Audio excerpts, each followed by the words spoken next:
Bonjour, toutes choses nouvelles. Voici la main du matin.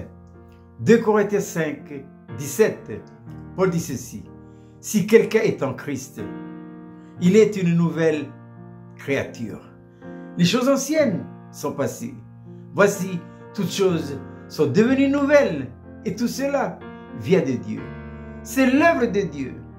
C'est l'œuvre de Dieu qui va démarrer en vous et en moi sous le contrôle et la conduite du Saint-Esprit et de la croix. Le Saint-Esprit, c'est la main de Dieu. La croix, c'est l'outil entre les bonnes mains du Saint-Esprit pour nous faire rentrer dans les réalités expérimentales de toutes nos richesses en Jésus-Christ. Maintenant, il y a la préposition « si ». Ça veut dire il y a comme une condition. Quelle est la condition? L'apôtre Paul dit « si quelqu'un est en Christ ». Parce qu'on peut être né de nouveau et sans être en Christ. Mais cette expression « en Christ » signifie quoi?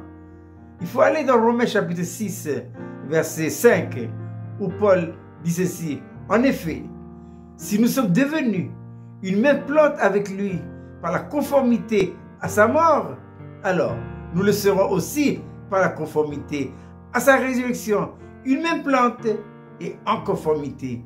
Voilà, le Père nous a pris et nous a mis en Christ. Donc, tout ce que Jésus a accompli pour nous à la croix de Golgotha, nous sommes déjà en lui. D'une manière potentielle, c'est déjà fait. D'une manière potentielle, nous sommes déjà une nouvelle créature. Maintenant, pour que cela devienne une réalité expérimentale en nous, qu'est-ce qu'il faut faire? Il faut qu'on soit en Christ. Et pour être en Christ, il n'y a qu'une seule chose à faire. Il faut que nos vies soient données à Dieu. Ce que j'appelle une vie d'entière consécration. Il faut qu'on soit une unité en conformité avec lui. Ça veut dire qu'il faut qu'on soit à la croix de la nouvelle alliance, à l'autel de l'ancienne alliance. Et étant à la croix ou à l'autel, eh bien, cela permet au Saint-Esprit et la croix de faire quoi? De faire le boulot. Le Saint-Esprit et la croix ne peuvent pas faire le boulot si nous ne sommes pas en Christ. Voilà, c'est une affaire, c'est une question de foi. Ce n'est pas une question de raisonnement.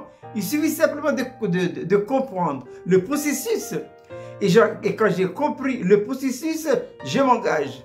Le reste, c'est le travail de Dieu. C'est pourquoi je dis souvent que foi et entière consécration sont deux éléments essentiels dans la vie chrétienne.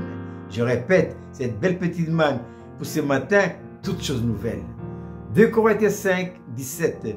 Paul dit ceci. Si quelqu'un est en Christ, il est une nouvelle créature. Les choses anciennes sont passées. Voici, toutes choses sont devenues nouvelles. Et tout cela vient de Dieu. Je vous souhaite de passer une agréable journée.